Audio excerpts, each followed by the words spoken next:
Your Eye on Annapolis daily news brief keeps you informed about what's happening in Annapolis, Anne Arundel County, and Maryland. Local news, local sports, local events, local opinion, and, of course, local weather. Your Eye on Annapolis daily news brief starts now.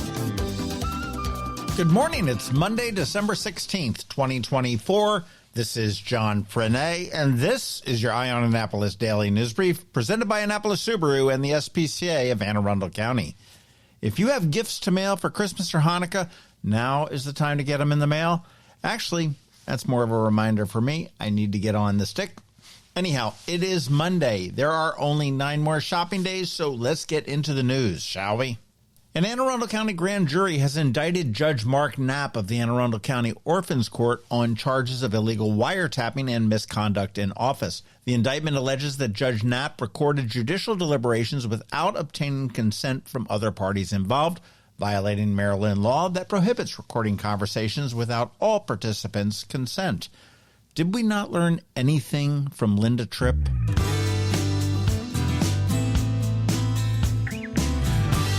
In the 125th Army-Navy game, it is in the books, and the Commander-in-Chief's trophy is coming back to Annapolis. Navy secured a decisive 31-13 victory over Army at Northwest Stadium in Landover on Saturday. It was witnessed by 60,726 fans. That was a sellout crowd. This win ended Army's undefeated conference run this year and returned the Commanders-in-Chief trophy to Annapolis. Navy quarterback Blake Horvath led the offense with 2 rushing touchdowns and a 52-yard touchdown pass, while the defense forced 3 turnovers, showcasing a dominant performance. Coach Brian Newberry did praise the entire team's execution and preparation, highlighting their grit and resilience throughout the season. Congratulations, Navy.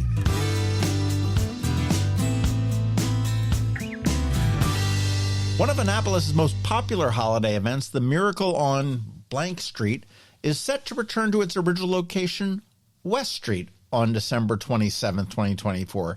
Yes, Miracle on West Street, featuring the iconic Budweiser Clydesdales, is going to return to West Street. Sponsored by Katzef Brothers and Anheuser-Busch InBev, the event is going to run from 3 p.m. to 5 p.m. with the Clydesdales parading up West Street and around Church Circle. The festive spectacle is part of the lead-up to the Go Bowling Military Bowl, which is on December 28th. Promising to be a great few days in Annapolis between Christmas and New Year's.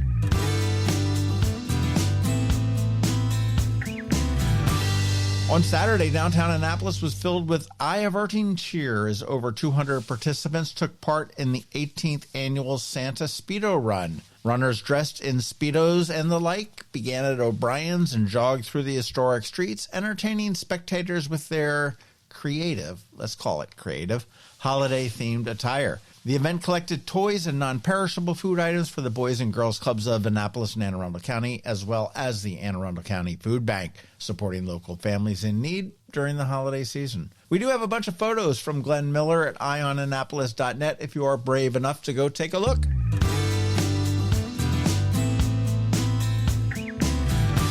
And Anne Arundel County is ablaze with dazzling light displays, as highlighted in our guide, completed with input from you. The guide does feature a Google map with the most festive decorations in the area. We have about 100 specific locations, and we want more, so if you have any suggestions, send them my way. The map is over at eyeonannapolis.net, and you can also search for it on Google Maps. It's pretty cool. We got a lot of good decorations around the county.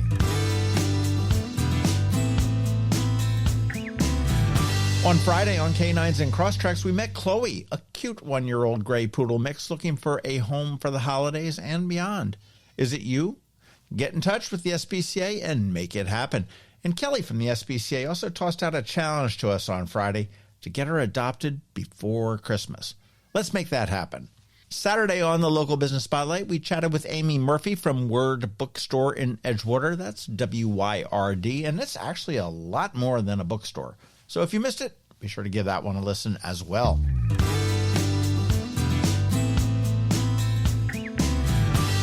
All right, that's a wrap. Thank you first and foremost, and also a quick thank you to our sponsors for the Daily News Brief, Annapolis Subaru, the SPCA of Anne Arundel County, Solar Energy Services, Hospice of the Chesapeake, and Scout and Molly's. Ann Covington from CovingtonAlsina is here with her Monday Money Report. And, of course, George Young from DCMDVA Weather is here with the only locally forecasted weather report you should care about. All of that's coming up for you in just a bit, so hang around. Hi, I'm Betsy Abraham. My mom and I own and operate Scout Molly's, this amazing little boutique at the Annapolis Town Center, and we're here to help. Whether you are shopping for the beautiful ladies on your holiday list or for yourself, we have something stunning for every occasion, from casual to black tie. From the Parade of Lights to New Year's Eve, we have the perfect outfit for every event this year. Scout Molly's, Annapolis Town Center. Thank you for shopping local. When you live near Annapolis, you know how fickle the weather can be. So you need a truly local forecast that's accurate and reliable. Forecast right here in Annapolis. DCMDVA Weather is not just for today, but for the rest of the week and the weekend too. Now here's George Young of DCMDVA Weather with the weather outlook for today and beyond.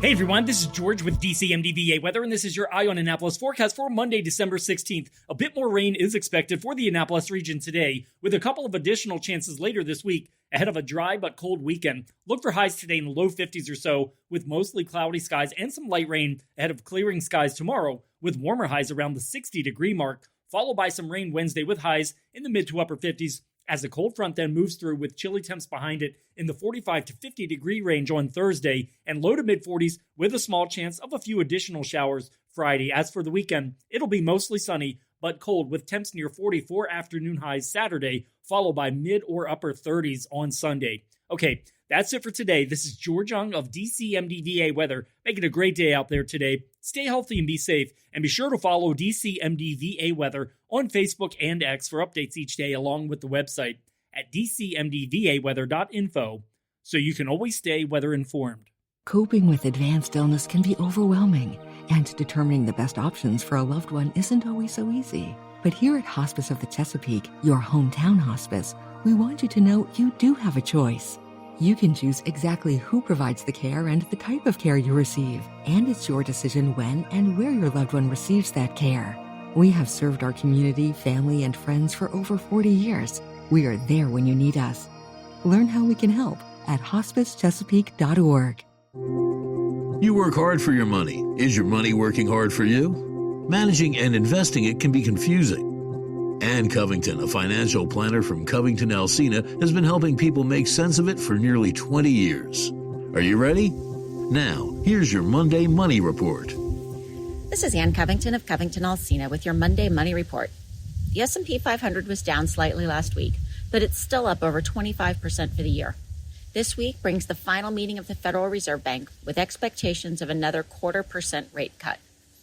I recently returned from a week of off-site strategic planning. As a business owner, it's important to take time to work on as opposed to in your business. Being able to step back and systematize things increases your enterprise value.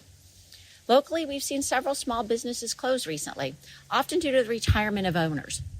What's lost when a business closes, as opposed to being sold, is the value of the company. You may think there's no value to a small business, but there is often something that can be sold. This may be a brand name, inventory, or even a customer list. If you own a business, the question becomes how you can increase the value for an eventual sale. Having well-documented systems is the first part of that. If you as the owner can't be replaced or step away from the business, it's not really a business. It's a job you control. A business can run without you. Training staff to run the business allows you to step away for vacations, to scale back as you age, and eventually sell the business. Think, too, about any proprietary information you have. A customer database can be a valuable thing. It enables a new owner to continue to market to the same clientele and retain current customers. Imagine you have a small side hustle and want to stop. Would a competitor be interested in taking over your clients? They'll need to find someone new to replace you, and a warm turnover to a new company can benefit your clients while creating value for you. If you have a larger business, the time to plan for a liquidity event begins 5 to 10 years before you are ready to sell. Growing top-line revenue, especially recurring revenue, is a part of that. Cleaning up your books so that you are not running personal expenses through the business comes next. You may want to work with someone to provide a business valuation, or even talk to a business broker early on to identify action items to maximize the business value. Your action item this week is to check your outside faucets. Disconnect hoses and turn off water to avoid the potential of a burst pipe. And while you're at it, change the filters in your HVAC system. Be sure to check out our website at CovingtonAlsina.com or our Facebook page for more information and to register for our upcoming educational events. CovingtonAlsina is a registered investment advisor. Information presented is for educational purposes only. It is not intended to make an offer or solicitation for the sale or purchase of any specific securities, investments, or investment strategies. Investments involve risk unless otherwise stated and are guaranteed. Be sure to first consult with a qualified financial advisor and or a tax professional before implementing any strategy discussed herein. Past performance is not indicative of future performance. And if you don't have a financial advisor, come talk to us. This is Anne Covington with CovingtonAlsina. Hello, energy consumers. This is Rick Peters, president of Solar Energy Services. Is all this talk of inflation making you uneasy? Me too, especially the uncertainty. How bad will it eat into my future purchasing power? Well, don't feel helpless because solar energy can give you some financial control. By installing and owning your solar system, you can lock out electricity cost inflation by locking in your electricity price for more than 25 years. Many of our inflation-fighting clean energy systems offset 100% of the annual electricity demands. Customers frequently add electric vehicle charging and backup batteries to their solar projects, providing them inexpensive auto fuel and additional energy security for the home. Freeze energy inflation in its tracks by committing to affordable, clean solar energy. Call us today at 410-923-6090 or visit us at solarsaves.net. But don't wait another minute. Sunshine's a wasted. Sunshine, sunshine, nothing else can make me feel so fine. You've been listening to the Eye on Annapolis Daily News Brief. Tell your friends and colleagues, this is the podcast where you can keep up on the latest with what's going on in Annapolis and Anne Arundel County. And don't forget about our website, eyeonannapolis.net, where you can find even more information. And make sure you follow us on Facebook at All Annapolis and on Twitter at Eye on Annapolis. This Daily News Brief podcast comes to you every Monday through Friday at 6 a.m.